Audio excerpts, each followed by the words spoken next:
lose myself. You didn't think I was done, did ya? Well, it just begun having my fun, baby. Some people live for attention, playing the victim, but baby, I was born to do the killing.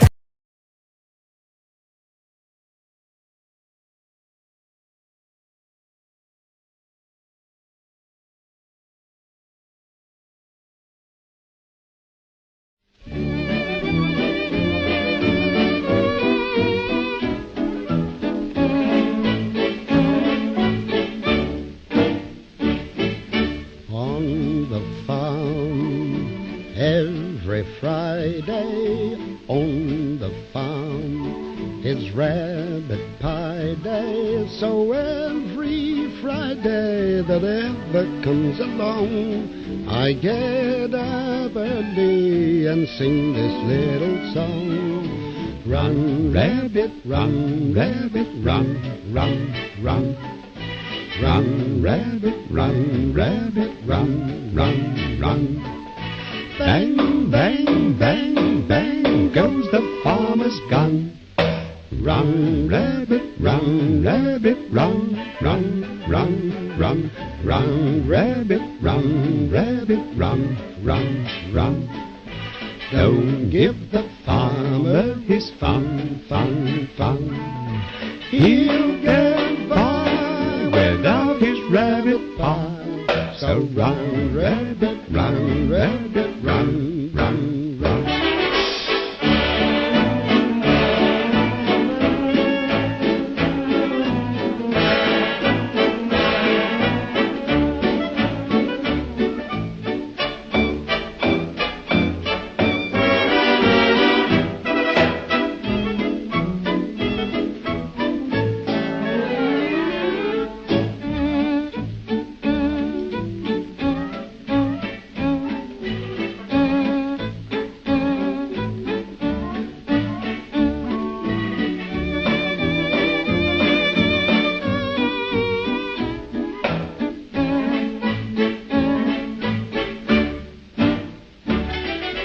Run, rabbit, run, rabbit, run, run, run. Run, rabbit, run, rabbit, run, run, run. Bang, bang, bang, bang goes the farmer's gun. Run, rabbit, run, rabbit, run, run, run, run. Run, rabbit, run, rabbit, run, run, run. Don't give the farmer his fun, fun, fun. He'll get by without his rabbit pie. So run, rabbit, run, rabbit, run, run, run.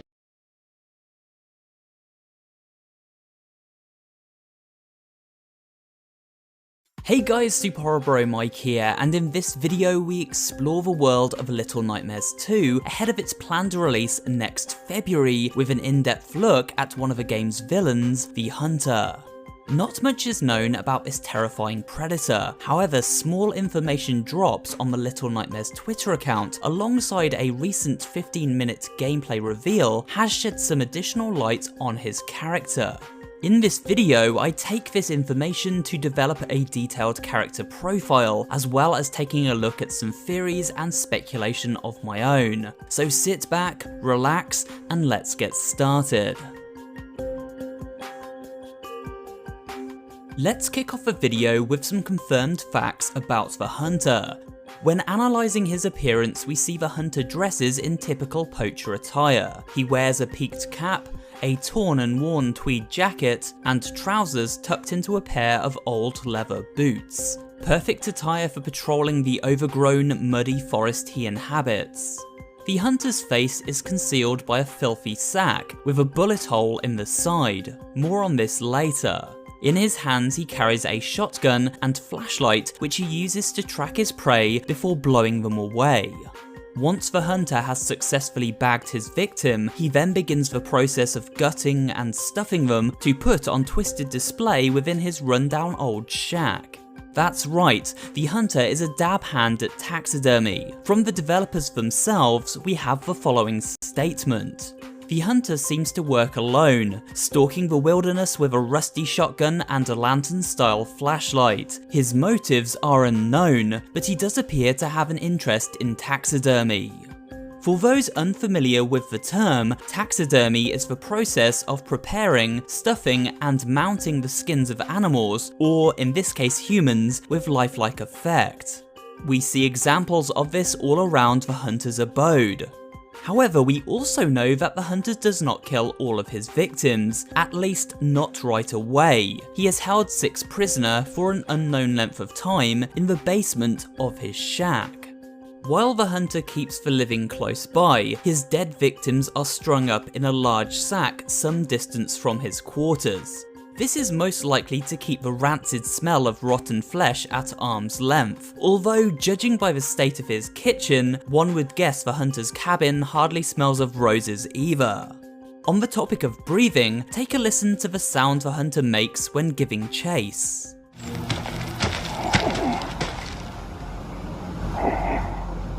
It sounds as if he has trouble breathing, wheezing and rasping with every step. I will cover an explanation for this in the second half of this video, but keep this fact in mind for now. Finally, it seems the hunter will be the first major boss encounter in the game, as he appears shortly after Mono and Six first meet. So, with that in mind, how can we expect our encounters with this horrifying creation to play out? We already have evidence as to how the hunter will interact with us during gameplay thanks to an extended demo released by Bandai Namco during this year's Gamescom event. This footage showed a variety of ways in which the hunter poses a threat to both Mono and Six. To begin, we have traps to contend with. These come in a variety of forms, from bear traps hidden amongst the leaves, to snare nets that lift our heroes into the air at the blink of an eye. The only way to avoid said traps is by springing them with throwable objects such as the pine cones seen here. We can even use the shoes of past victims. I guess they won't really be needing them anymore anyway. Once the hunter detects us, he won't give up chase easily. It's lucky he has those aforementioned breathing problems, which cause him to stamp along at a far slower pace than the children he pursues, despite his greater size. In order to avoid his shotgun blasts and the gaze of his lantern, Mono and Six must use the environment to their advantage, hiding behind objects such as crates and fallen trees, or crouching down amongst tall grass. However, just because they are hidden does not mean they are safe from detection. Venture too close to birds feeding in this grassland and it will cause them to take flight, alerting the hunter to our presence once more.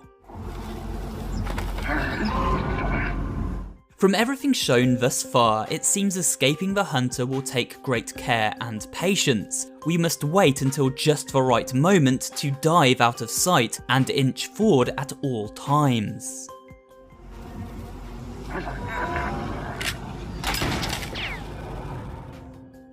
We've now taken a look at everything we currently know for sure about this spooky woodland predator, but what about his place in the world of Little Nightmares and possible connections to the first game?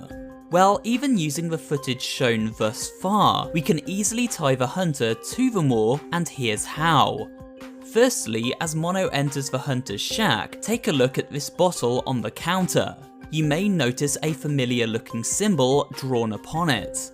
This is the all-seeing eye that of course played a prominent role during Six's journey aboard the moor. It most likely represents the signal tower we are venturing toward in this sequel. However, the moor is the establishment most associated with it. In fact, during prequel Very Little Nightmares, when exploring the nest, we came across boxes shipping out to the moor, and once again all of them contained this exact marking. This tells us the hunter is not only aware of the moor, but most certainly has a direct connection to it. But what is this connection? Well, let's speculate on one very peculiar detail seen in this gameplay footage. The fact that Six has not been killed like the majority of the hunter's other victims, but rather is kept prisoner within his shack. Moreover, take a look at the room Six is held hostage within. It contains chalk drawings on the walls, showing us that other children have been kept here before, some for long periods of time. Maybe these tally marks reveal the number of child prisoners the hunter has accumulated over the years. But what happens to these prisoners? We see no evidence of the hunter performing taxidermy on children, and so it seems instead they are held here until the time comes for them to be collected and shipped off to the moor.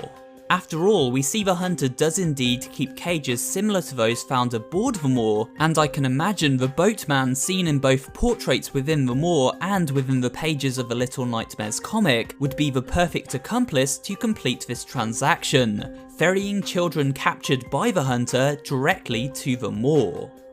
But the hunter's connection to the moor may go deeper still. Take a look at one of the key enemy designs found aboard the moor in the first Little Nightmares. The chef.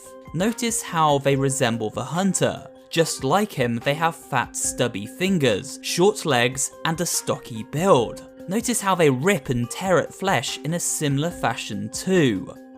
The way they both amble about. Is it possible these cooks are in some way related to the hunter directly? Could they be a separated family of some kind? The plot thickens when we analyse this portrait on the wall of the hunter's cabin. Look familiar? It should do, as the creepy looking boy in this painting can also be seen in the Little Nightmares Residence DLC here. This may well be the hunter as a young man, tying him directly to this aquatic prison. With this in mind, we need to look beyond the fact that the hunter is providing the moor with children. I'm sure he wouldn't catch enough to make it a full-time job. No, he must be providing a more frequent service. But what? Well, to establish that, we need to think about what exactly the hunter is best known for, outside of the meat he supplies from hunting, that is. The answer is of course taxidermy, but how would this be useful to the workers aboard the moor? The answer is literally staring us in the face, the creation of the all too realistic looking masks worn by the residents of the moor to conceal their horrifying appearance beneath. We recently gained further insight into how the signal tower and its broadcasts work. Apparently, the transmission from this tower causes bodies to distort and mutilate in terrible ways. This explains why so many characters look so deformed. For example, Roger the janitor and his gangly arms and tiny legs. So masks are employed to allow those afflicted to at least maintain some form of dignity, and it seems the hunter is the one making them. Heck, he even has some porcelain work in the attic, or perhaps these masks are made from human bone. Either way, it looks like he would also be quite comfortable making a mask for none other than the lady herself. This theory fits neatly together, so chances are it holds some truth, but we can't know for sure. We do know the craftsman created dolls for the moor, so it seems logical to conclude other characters in this world, like the hunter, also provided additional services. Before concluding this video, I would like to briefly touch on the hunter's backstory. Most of this is wild speculation, but I do want to include it for those interested. One thing I noticed when analysing the recent gameplay footage and then looking at some official screenshots for the game was this heart. We see a heart-shaped window on the door of the outhouse here, and when looking at this image, a heart with an arrow through it carved upon this tree. Hearts represent love. A heart with an arrow through it of course represents the broken-hearted. If this is secret world building for the hunter, then it suggests a tragic backstory, one which perhaps drove him to become the deranged maniac we now find. It is possible the hunter lost his family, more specifically a loved one such as his wife or partner, and ever since he has roamed the wilderness alone and unhappy, consumed by his twisted work. Slowly becoming lonelier and lonelier in his isolated shack, the hunter tries to recreate the family he lost by killing innocent explorers and then turning them into dolls to pose around his home. This dinner table scene becomes even creepier if we imagine the hunter sitting down to eat with them every night, perhaps even having conversations with them into the early hours of the morning. When Mono ventures upstairs, he finds a taxidermied woman sat in a chair at the far side of the attic. Maybe this is the hunter's long-lost wife or mother, kept out of sight, but forever nearby. It's all very Psycho-inspired and morbid, I'm sure you'll agree. And while the hunter creates masks for those aboard the moor, he doesn't have one for himself. My explanation for this would be that he placed a bag over his head and shot himself after the loss of his love. He could no longer stand to live, but much like the fate of Thin Man, the signal tower's transmission did not allow the bullet to kill the hunter, and instead it simply deformed him, melding the bag to his face. The bullet hole a constant reminder of his desperation and torment. And such a wound to the face would certainly explain those troubling breathing sounds and incomprehensible mumblings, wouldn't it?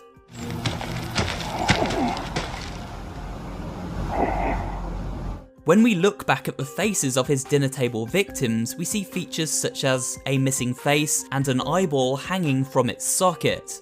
This may be an artistic choice, the hunter showcasing, through these people, elements of his own deformity after his botched suicide attempt. It's likely we'll never know for sure, but let me know what you think in the comments section below, and remember to leave a like if you did enjoy this video, and of course subscribe for more horror related content. Thanks for watching, and I will see you on the next video.